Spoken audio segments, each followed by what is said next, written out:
Instagram.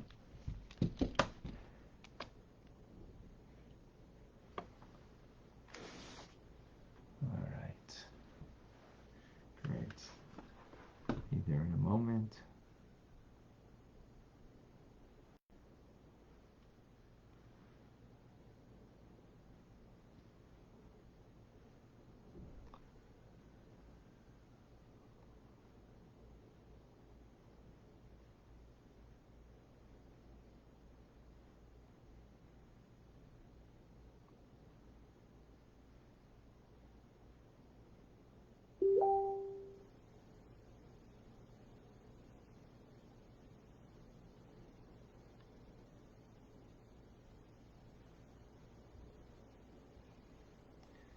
All righty.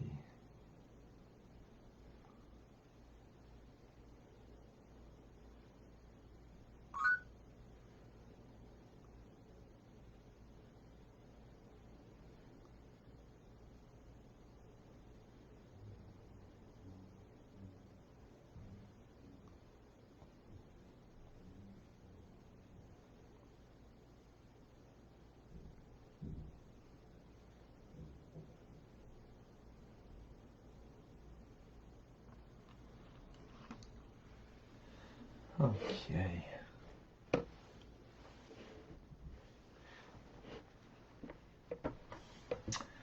I hope everybody is doing well.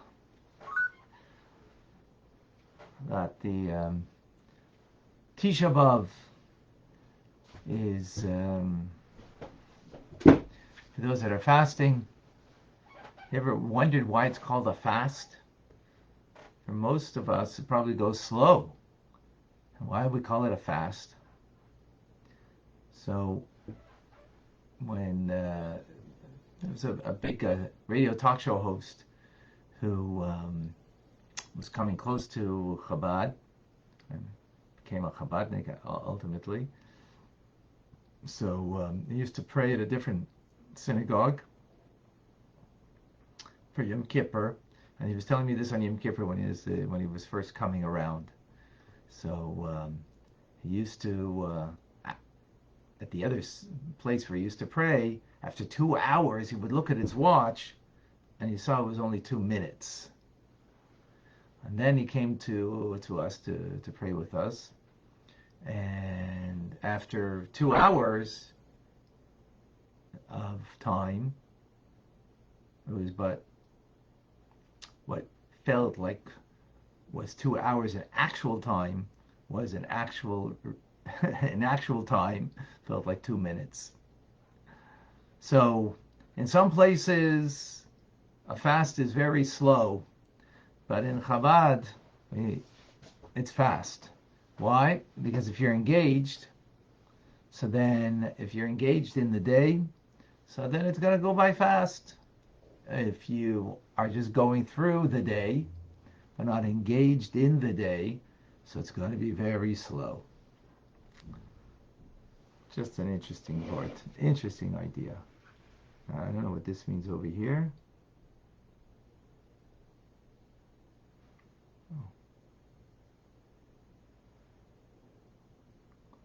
That's interesting. You can actually text people now, it looks like. So, I hope it's going fast, the fast. Okay. Today being also the first day of the week, Sunday, so as we do every week, we have the class from Shabbos and we have today's class. So we'll conclude yesterday's, we'll do yesterday's class, and then we will go to today.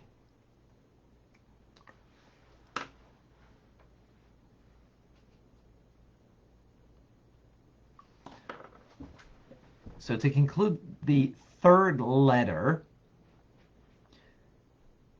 which speaks about charity and the uniqueness of tzedakah. Every other mitzvah we do creates a union between male and female of the divine that adds a new light into this world. And that new light is a connection to the divine that we have, to the essence of God. However, we don't experience it. That will be experienced in Gan Eden, and even more so in times of Mashiach. But we do get something specific from charity now that we don't get from other mitzvahs. And that is a little light, and this was the metaphor of a coat of a coat of mail, right? Is what the knights of old, and even before that, they used to wage in battle as a protective garment. That a light enters this world and gives us an embrace from God, and the right and the left, chesed and gvura, which means longevity of life and honor and wealth through being charitable. That's the uniqueness of that particular mitzvah. So now, in that idea, the Alter Rebbe explains the verse that we began with, the verse from Isaiah, that says that God, he garbs himself with tzedakah, as with a coat of mail. So we understood that part of the verse. The coat of mail allows for the movement of the warrior, because it's piecemeal, pieces of rings or chains that were the protective part of the garment that allowed the movement. So the movement allows something in, and that was the metaphor of allowing the light of God into this world in a way that we can experience longevity of life, wealth, and honor, as we mentioned. At the same time, when you let something in, you can also let the arrow come in and be destructive. So the metaphor of that was, so you can allow a light, because this is coming from the Sovev, infinite light of God, they can also enter, and that through this act of charity, maybe there'll be a negative force that will get the Sitra Achra, the negative side will get some of this light of God, and it will be nourished, the Sitra Achra. So you imagine, like, the act of giving charity could perhaps do that. So Alter Rebbe says from the metaphor, well, that's the coat of mail, that it's in the movement, something could come, but when you, after the movement, it's a complete protective shield, so nothing can enter. So nothing will enter, is what the Alter Rebbe is saying, through this act of charity that an individual is engaged in. It will not come to a bad place. Which, some people say, well, being charitable, sometimes you're just doing it for your own honor and you're doing it for your own good. Which is interesting because there is honor and wealth that comes with the act of giving. So not to worry is the idea that we expressed. Now, the rest of the verse says, Koiva Yeshua Bereishai, a helmet of salvation upon his head.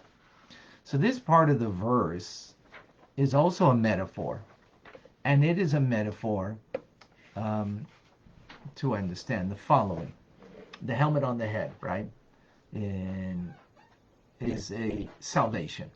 So let's take this apart, as the Alter Rebbe explains, that, again, when we do a mitzvah, any mitzvah, what we are doing is creating a union in the heavens above, in the divine order of things, between HaKadosh Baruch Hu and Shechina, between the male part of God, which is called the Holy One, blessed be He, and the female, which is Shechina, divine presence. There's a union that's created. The infinite of God with finiteness. What is the infinite? We call Ein Sof, and the finite aspect is the 10 divine attributes. The 10 divine, which is wisdom, understanding, knowledge, Chabad, Chesed, Gvura, Tiferes, kindness, power, and the like. We've learned this many a time before. So there's a union between the two of them. And where does the union begin? By Chochmah. Chochmah is the first of the 10 divine attributes. So it becomes the vehicle for the infinite light that should be introduced into this world. And that's what it means, the helmet on the head. The helmet being beyond, and then the head, which is the Chachma. So the metaphor over here is the union that is creating something that is beyond, connecting that which is of the person. So the helmet, is the beyond. The head is the Chachma, the first place of engagement of that which is transcendent, of infinite nature, is through Chachma, the first of the 10 divine attributes. And then that becomes a salvation. Now, what does it mean, salvation? So the word salvation in Hebrew is Yeshua. Yeshua comes from Vayisha, which means to turn. Like when it says about Abel, when he brought his offering, right? God turned to Abel's gift, to Hevel, but not to Cain's gift, right? And that's why Cain got angry and killed him, ultimately, because God accepted. So the turn is Vayisha Hashem el Hevel, El min chosai. They got turned. Now, what does this mean that God turned? He turned towards. So the metaphor that we remember, everything we need to understand is in metaphor. So the metaphor is over here, the famous story of the Alter Rebbe with his grandson, the Tzemach Tzedek, that the Tzemach Tzedek was a little child sitting on his lap, and his grandfather said, "Vu is Zaidi? Where is Zaidi?" So he points and he said, "No, that's Zaidi's forehead. Where is Zaidi?" So then he points to his beard. That's his beard, he says. So the little clever kid, I don't know, he's 3 years old or something like that, jumps off his knee and runs to the door. And as he opens the door, he calls out Zaidi, and his grandfather turns. So, there's Zaidi. What happened when he turned? Who turned? His entirety turned. His core, his being turned. So that's the metaphor. What's the metaphor over here? That God turned means his core essence. That's what it alludes to. In the word itself of turning, what is he turning? What's he turning? What's he giving in that turn? Right? So the word Yeshua, meaning salvation, which is the word Vayisha, right? The root of it is Vayisha, turning. That's what salvation is. God turning towards you. Now it's even more deeper than that. And what is he turning? So the root of the actual word Vayisha is he turned. The word turn is Shin Ayin, which is the root of salvation. God turning towards a person. That's salvation, right? So let's take this and break it down even further. Shin is 300, numeric value. Ayin is 70. So what's he turning with? The essence of God, how it is now coming through 370. What's 370? 300 is 3 times 100. 3 is Chabad, Chachma Bina V'das, wisdom, understanding, and knowledge, to the root of 100, right? In the value of 100, right? And then 7 is the 7 divine attributes, emotive attributes, that is, which is the 7 emotions, times 10, to the root of 10, to the value of 10. 100 being greater than 10, meaning that intelligence is greater in the sense that it's on top and it leads to the emotions, or feeds the emotions and develops the emotions, right? So in that sense. So what is God turning with? Divine attributes of Chabad and the 7 emotions, divine emotions. That's what he's turning with. To bring, and that's what salvation is. Salvation is, again, so it's unreal, so beautiful. The metaphor over here, the words, Isaiah the prophet says something, and what does it mean exactly? How do we understand it? It just, it sounds nice, it's a beautiful metaphor, but every word, every concept here is being taken apart totally and understood in its finer details. So God is turning, when we do a mitzvah, particularly tzedakah, towards us with the infinite light of God, that is the helmet that is transcendent, to the head, which is chachma, right? And that becomes a salvation. And what is the salvation? That it's the conduit through 370, which is the 3 and 7, the divine attributes of God, that they are now turning towards us. And that's what it therefore means in the verse that we say, Birchos Kahanim, the priestly blessings, Ya'ir Hashem Panav Elecha, may God make his face. What's face? The inner being, right? Because the face of the individual is where the innerness of the individual is. And what should it do? Shine upon you. And now the shine upon us is a blessing to the Jewish people in this lowly world that we live in, right? That the light of God should shine upon us. In other words, he's giving us access to him, that his light should shine upon us through the act of doing a mitzvah, and in particular tzedakah, right? In particular tzedakah, and that's may he make his face, meaning his inner being, shine on us forever. And then this will ensure that the divine light is with us in the practice of being charitable, of tzedakah. And that's what it means that he sows tzedakah. This is a phrase from our morning prayers, that tzedakahs matzmiach yeshuos, that he sows charities and brings forth yeshuos, which is salvations. In other words, through being charitable, the result is a salvation that's brought about, this light that we mentioned, Shin Ayin, 370, of these lights of God that are brought into this world, into our lives, into the world in general, as a result. And this will make his face shine upon you, and its tzedakahs will endure forever. Even though through this we get this light, but not to make a mistake that light is only the fruit. The principle will be there that will sprout forth for us forever in Gan Eden and in times of Mashiach. Powerful idea. All right, so what's my take on this?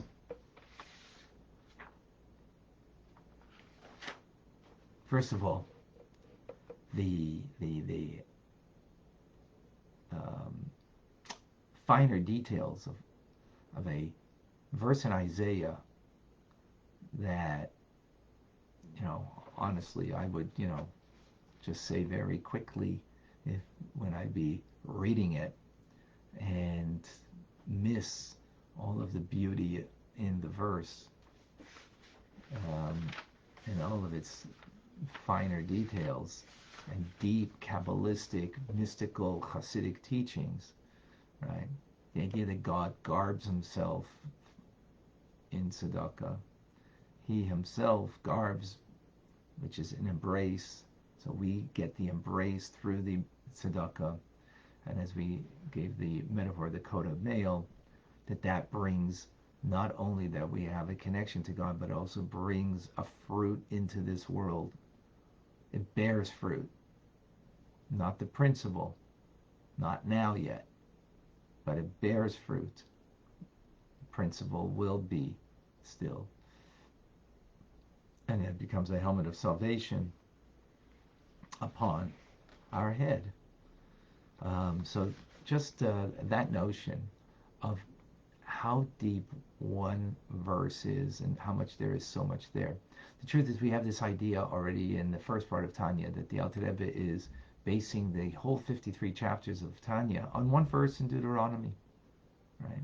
Ki karav elecha, that this is very close to you, as we will get more into as the time comes. So that's one point. Second point is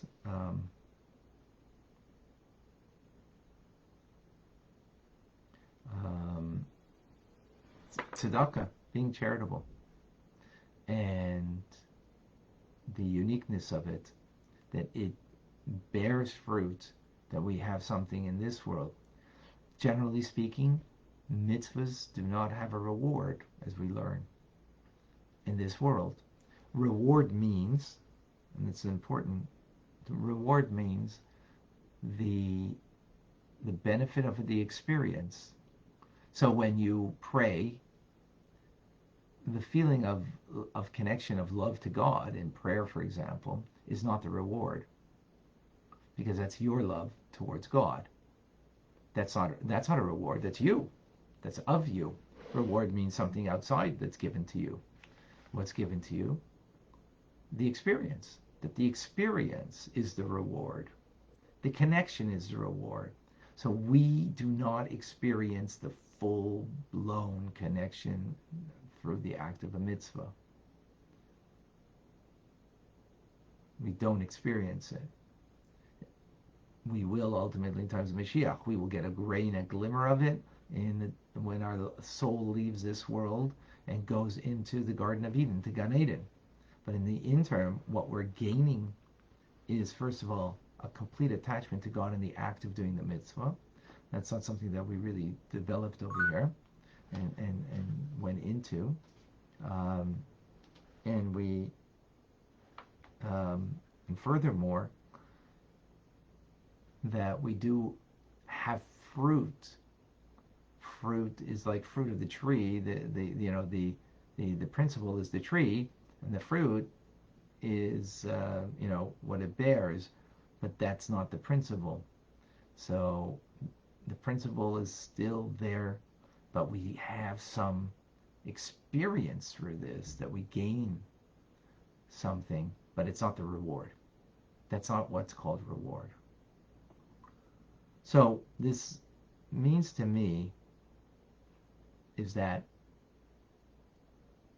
we shouldn't be looking for the experience.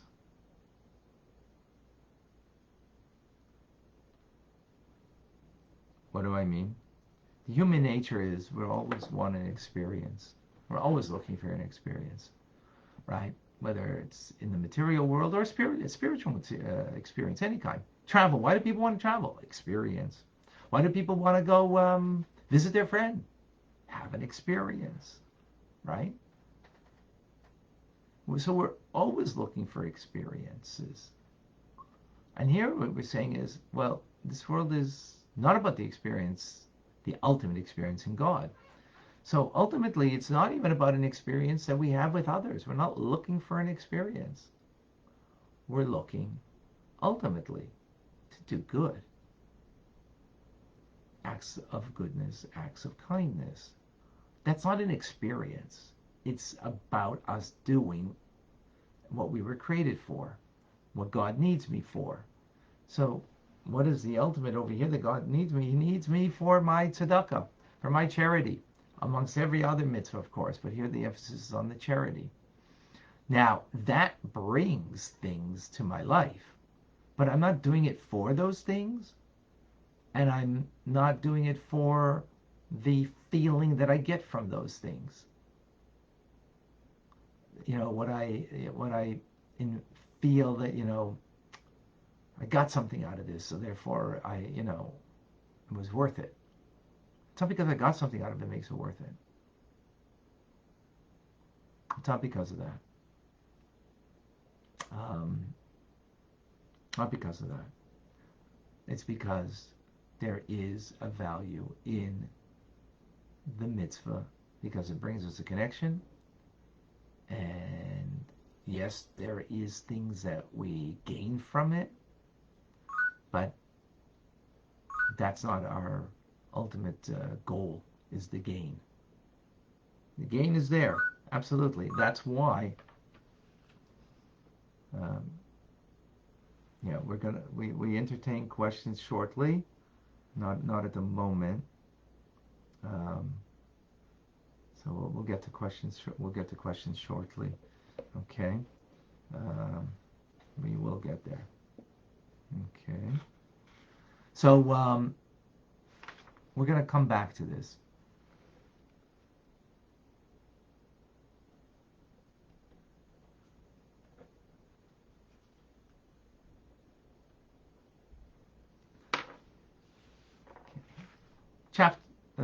Letter number 4.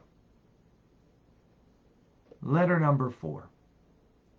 a similar theme, but we're just going to touch upon.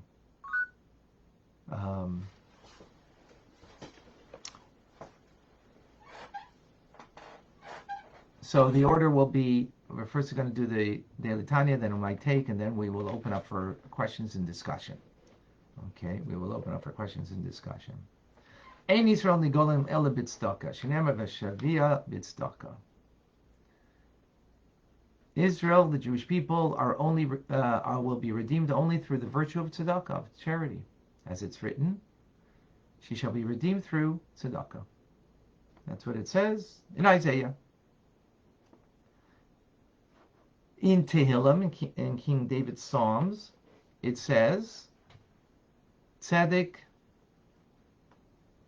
lefanav yahalech. Tzedek, righteousness, charity, shall go before him. Now, it doesn't say, the way it's written, for those who understand Hebrew, Tzedek lefanav yahalech. It should say yelech, but it says yahalech. Yahalech, it means it's a causative form of a verb. In other words, it's causing something else to go. In other words, my charity is causing something else to go before God. What's it called? So, of course, we need to understand what's it causing to go before God. It's not my charity that's going before God. It's something that charity is causing to go before God. That's what the verse is indicating from Psalms. What does that mean? We'll get back there. So it can be understood by another verse in Psalms, in Tehillim, that L'cha amar libi bakshu panai. On your behalf, God, my heart says, seek my face. So the Alter Rebbe explains like this. Bakshu, requesting, seeking, is an inwardness of the heart that it is seeking. So, what does that mean? What does it mean the inwardness of our heart is seeking? What is it seeking? So, the Alter Rebbe says like this. There are two aspects of the heart. External and internal. Inward. What does external mean? External doesn't mean a bad thing over here. It's not a negative thing. How do you access the external aspect of the heart? That you should have a love of God. How are you going to access that? How are you going to get there? So we get there from the external aspect of the heart through our minds, through understanding, having an awareness of God, the greatness of God. Your relationship with God will give you access to the external aspect of your heart, that in that part of the heart you can have a love of God. Right? This is an idea that we've explained very often, that the mind is meant to influence the heart, and that we should have the feelings in our heart based on what our mind understands. So the ultimate thing that your mind can understand is the knowledge of God. And through that knowledge, that awareness brings us to having a feeling towards God. From the mind, we feed the heart. That is, and we can have ultimately a very strong, passionate love of God. That's all called external. Why is that called external? External here means the idea that one thing is causing another thing. In other words, it's not inherently so, but it is causative. It's caused as such. What's causing the love? My awareness, my understanding. That's what's causing it. In other words, because I'm fully aware, knowledgeable, and thinking, contemplating about Hashem, about my relationship, about His greatness, that feeds me, causes a love. So it's because it's a cause and effect, therefore it's external. In other words, it's not inherently this way. Something had to arouse it. Something had to engage it. That love. It's the mind. That's called external. Now, that's a very great thing, but there's something deeper than that, which is called the internal aspect of the heart, the innermost point of the heart, the depth of the heart, which transcends any awareness, any knowledge, understanding that our minds can feed the heart by our awareness and knowledge of God. Way beyond that. As the verse says in, again, Tehillim, Psalms, from out of the depths do I call unto you, God, from the depths of the heart. Now, by way of metaphor, the Alter Rebbe says that, sometimes we can see in our lives that we are touched by something that is so extremely important to us, that our entire being is hinging on this. It could be a person that we love, and something, God forbid, happened to them. It touches our innermost point of our heart that we can't even speak with reason.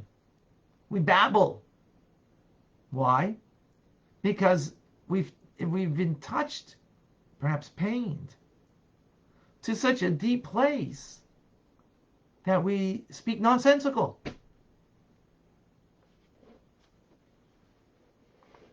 So the Alter Rebbe says, that's a metaphor for us to understand the service of the heart, that a love for God that touches, and here we're talking about the Jewish soul, because as we will see, that this becomes actually the definition of the Jewish soul, that touches the soul's essence, that utterly transcends any logic or reason.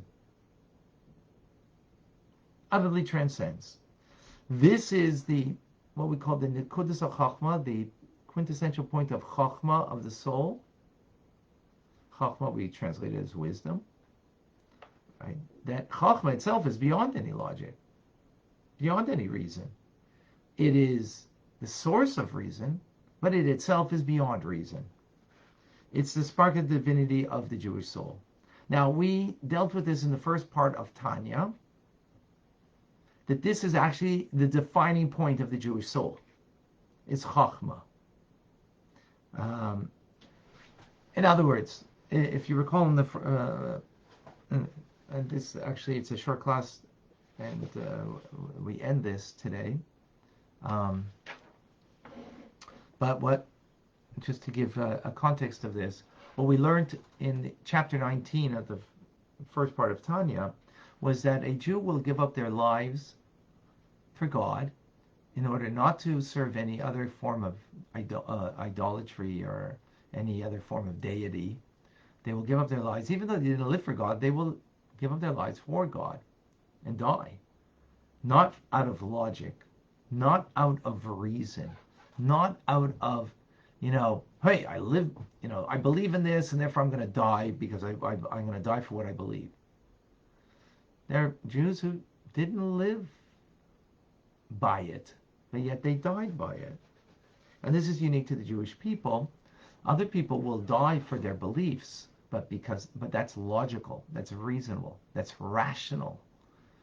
I mean, rational in the way they perceive things may not be rational, but the way they perceive things, it's, there's a rationality there. But the Jewish soul will die for God, not based on rationality. And that comes, and this is the point that he's speaking about over here, the inwardness of the heart, where the soul actually reflects itself in the inwardness of the heart, the core of the heart that reflects the core essence of the soul. And that is the Nekud of Chachma, and that's what defines the Jewish soul, and what actually defines us as being a Jew, ultimately. We learned a lot about that previously, but this is the point here. So that's the beginning of chapter 4. We are going to go further into this and to understand how that translates into actual divine service, as opposed to giving up your life, how you can live with this, right? And how we can see that, well, if this is something so that's a part of every Jewish soul. This something all of us can attain, this deeper connection. So we're going to discuss all of this in the forthcoming classes, but that is the point till now. So, what's the takeover here in this brief idea? Is that the heart has many layers. And to reach the many layers of the heart, there's a lot that we can do on our own with our minds. But to reach the core essence, that's something beyond us ultimately. As we will see more about that. So, to reach through my mind that it touches my heart, that's a cause and effect. But then there's something that's beyond cause and effect. Right? That, in other words, my mind understands something and that feeds my heart. And that causes my heart to have a love of God. Right? Or anything in life. Think about it. If you're a doctor and you know how terrible smoking is, right? So you understand intellectually of it, that will feed your heart to have a hatred towards smoking. Because what did you do? Your understanding fed your heart.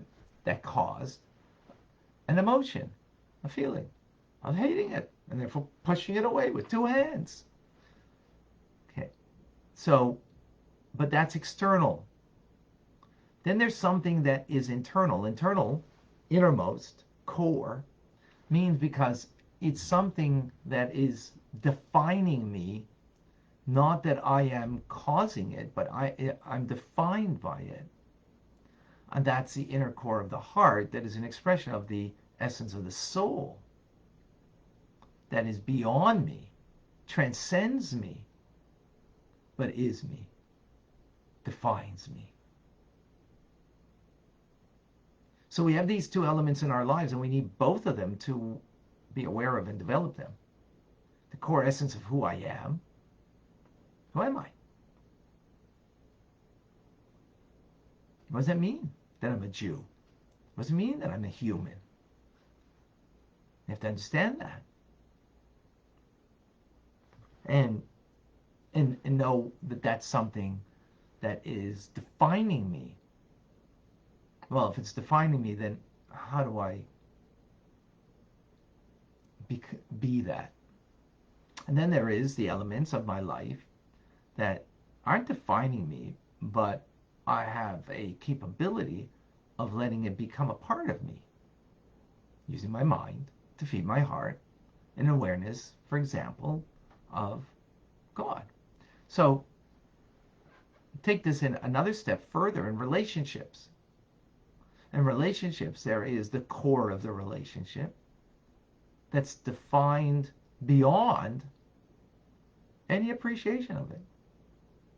This is my wife. This is my husband.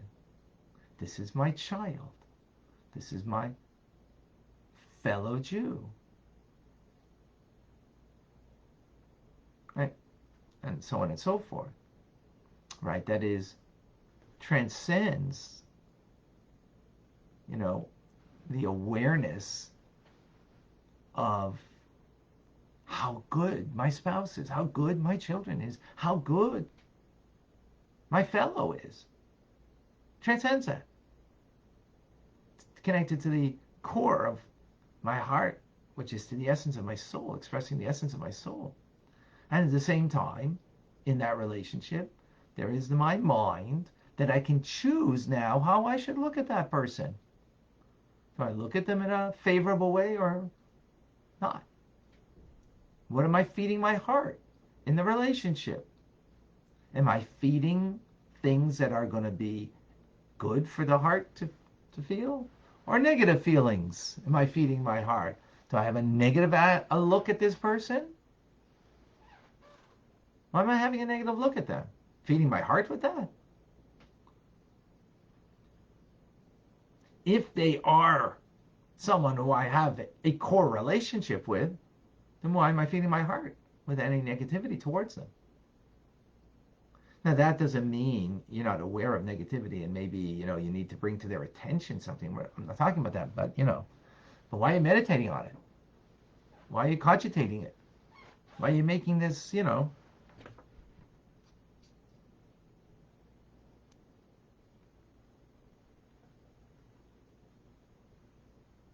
Why are you, making this such a big reality?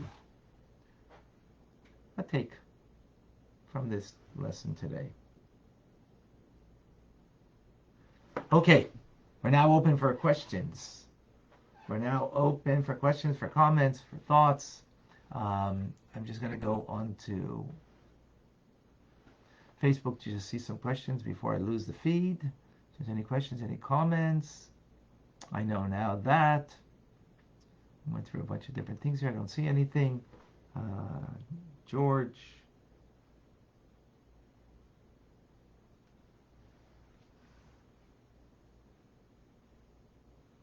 Please share with us.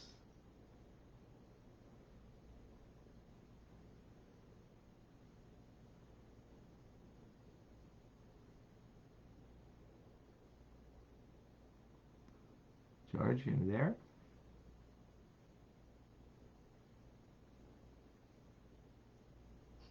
Hi. Hey, George.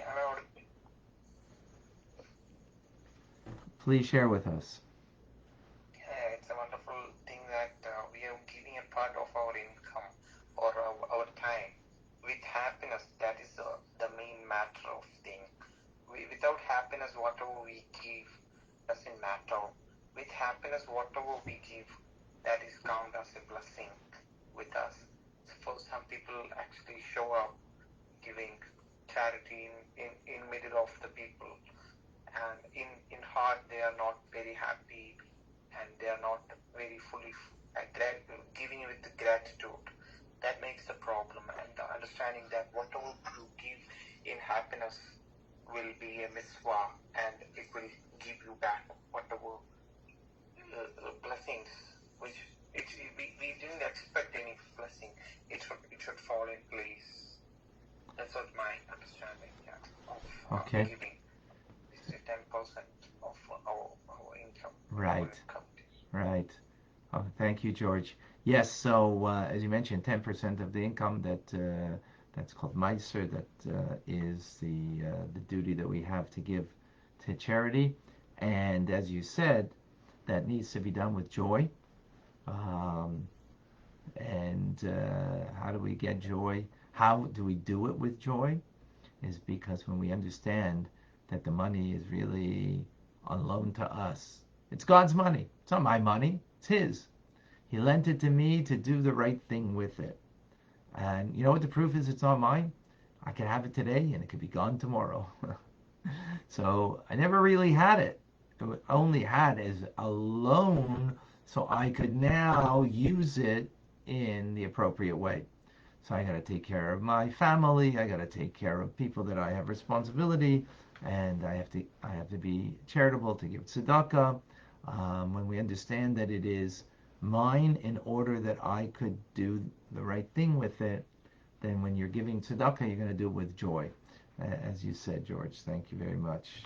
Very good. Excellent. Excellent. Chaim has a question here. Tzedakah is important on the micro individual basis, but Jews as a group need to be aware of justice. The big tzedakah as a part of Tikkun Olam to make the world good place for Hashem to come to. So absolutely, but they're kind of tied together. By being charitable, we're doing justice. Because I want to remind everybody the word tzedakah comes from the word tzedek, which means justice. That's interesting.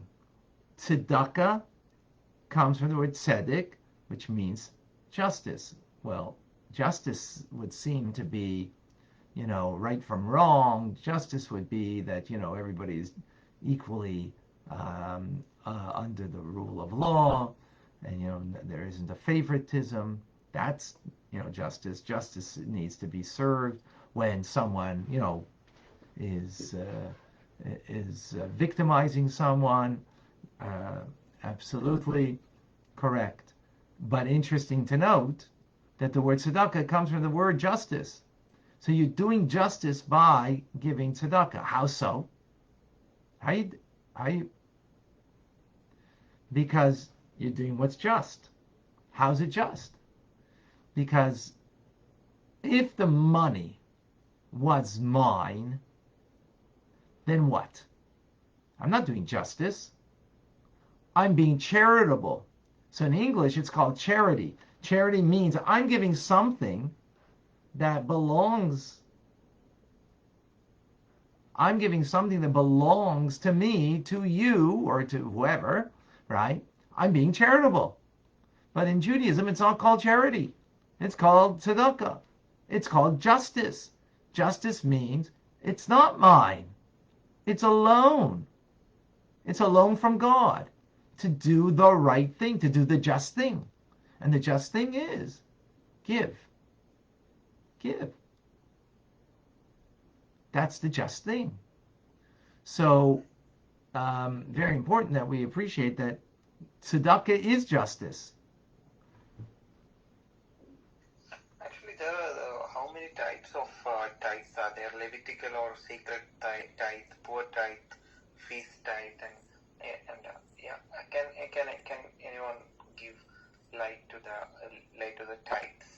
To the types tithes. of tithes. Yeah, so that's a detailed thing. Just in the brief idea of tithes, means the 10% again. That is the minimum amount of net earnings a person needs, is obliged according to Jewish law to give to charity. Now, what is considered to be the act of tzedakah, to who and what, that's a different discussion we won't get into at the moment. But the basic idea is your net earnings.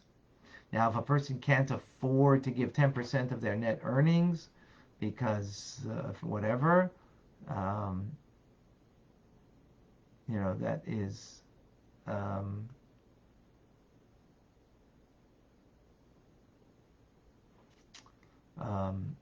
you know, a different question, right? Chaim, does Tanya say anything about our guts? I don't mean about your guts, like a gut feeling. Our mind and our guts are very connected. So I'm not exactly sure what the question is, but if you could qualify or explain that question.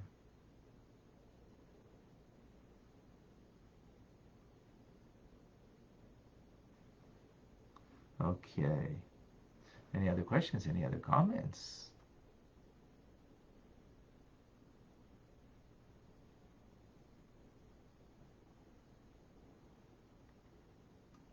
What if the person is a student or something? How they can give something? Yes. So a very good question, George. So if a person, again, like they're a student, it's interesting. Jewish law says that even if you are going around panhandling to get charity in order to survive, even such a person needs to be charitable. Now, they're going to give within what they're capable of giving. Time also.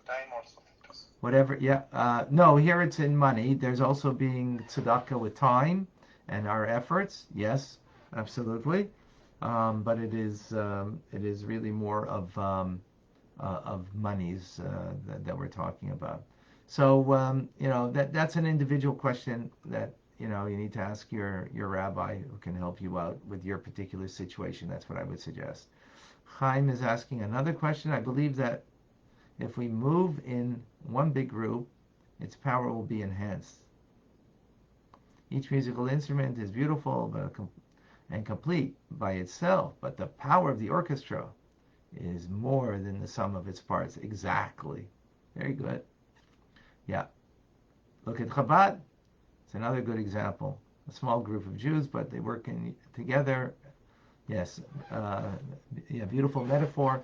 As Chaim is saying, one instrument can make beautiful music, but when that one instrument is together with an entire orchestra and they're all playing in a harmony together, led by the orchestra leader, the conductor, then the music is much greater than the sum parts of its sum parts. The total is much greater than the sum parts of that make up the orchestra. And that's very true. And actually, that's a beautiful metaphor. Thank you for that, Chaim, because we are today Tisha B'Av, the 9th of Av, the day, national mourning of the Jewish people, a fast day that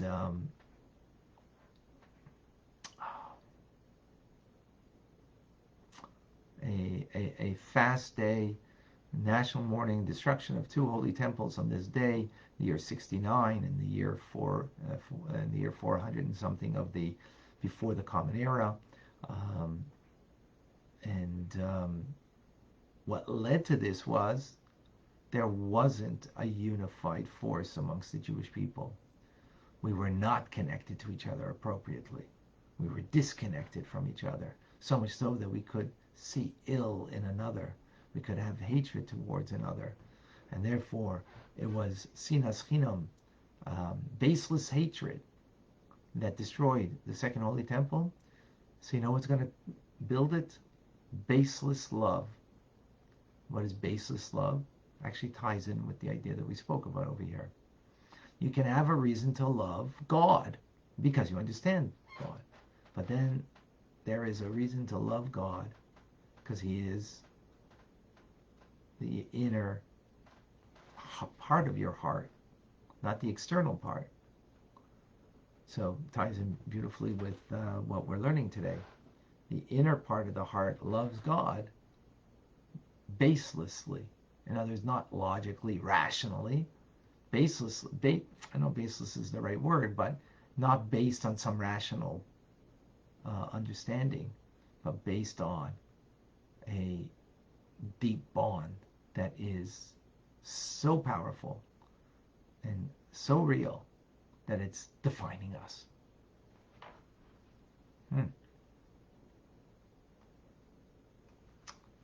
Wow, I didn't realize we would get there. That was ties in beautifully, that idea. All right, any other questions, comments? I know now. Let me find.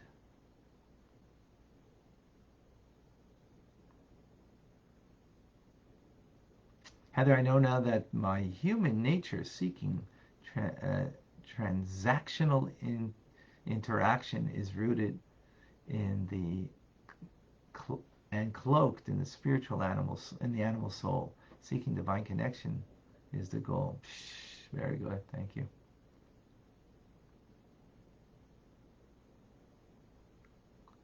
All right. Beautiful. As always. All right, folks. Anybody else has a question? Michael. Welcome. Eliana. Tim, Mayor.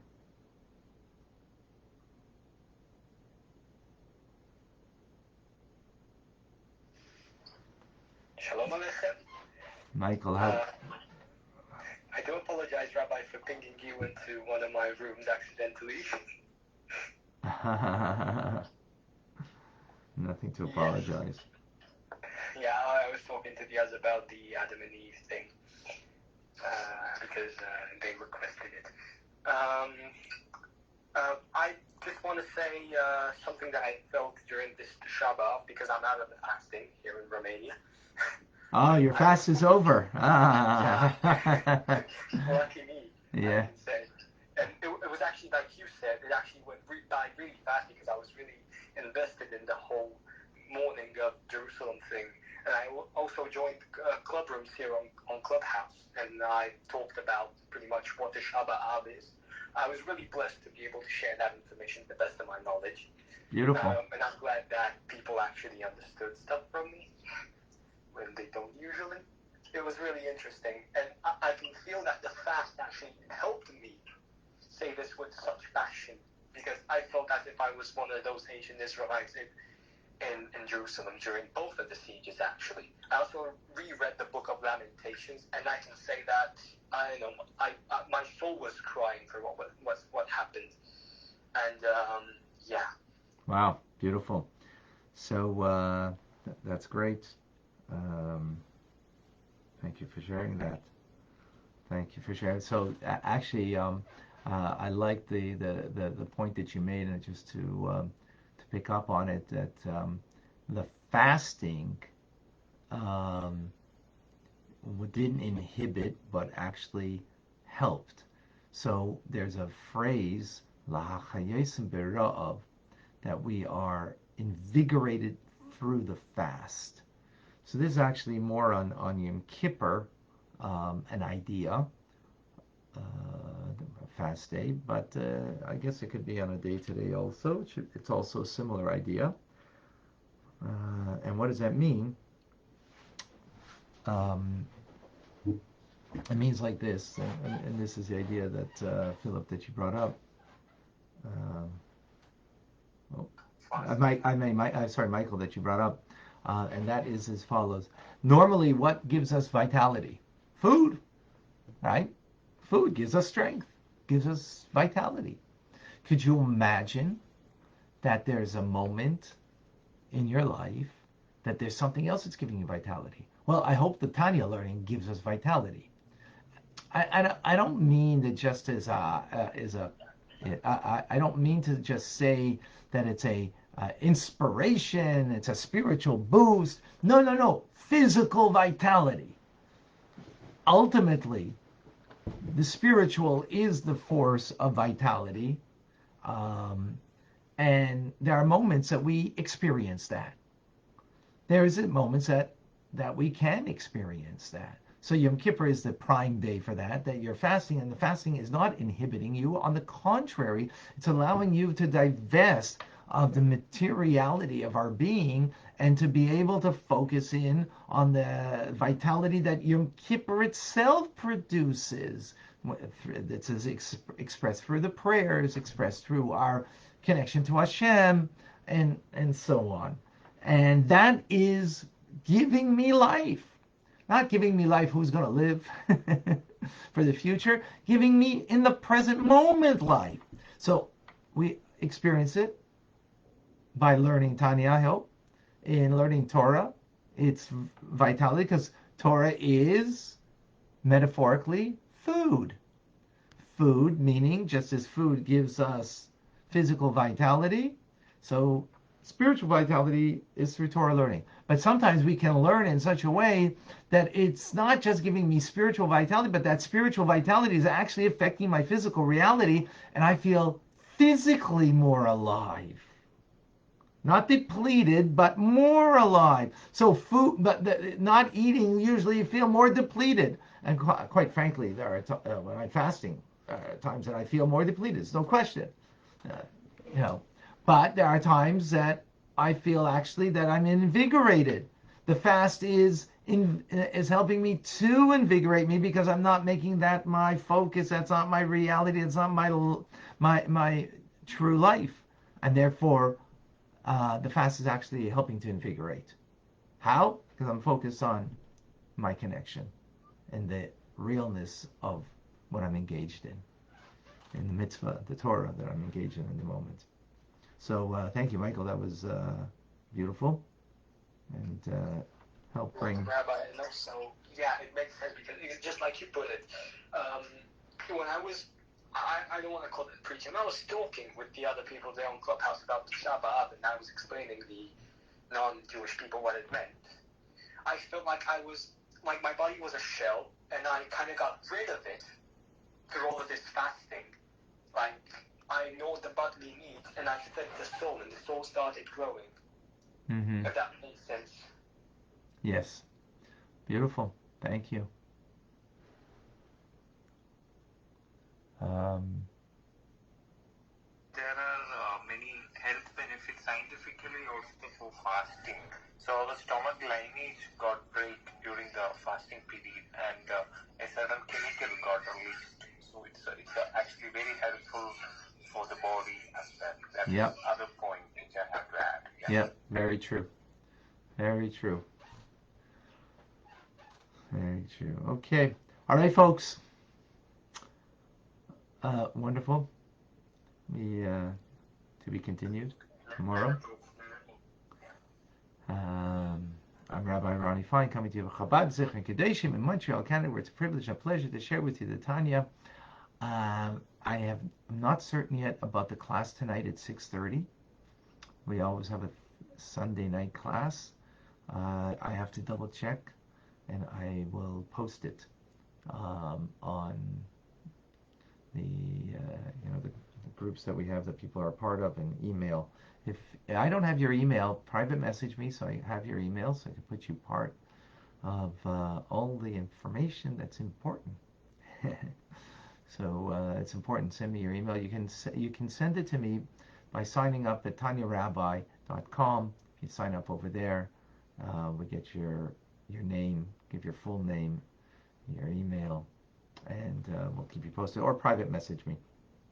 You can do that also, and we'll keep you posted that way. You sent me, Michael, but I don't know if I'm going to have a copy of it from here. So you can at Tanya Rabbi on Instagram. It's the Tanya Rabbi, or you can do it again through Facebook also. All right, folks, and I'll let you know a bit later about if there's going to be a class tonight. Hopefully there will be, but I'm not 100% certain yet. All right, have a wonderful day, meaningful fast, and the most important thing is Mashiach now. Thank you for joining. God bless.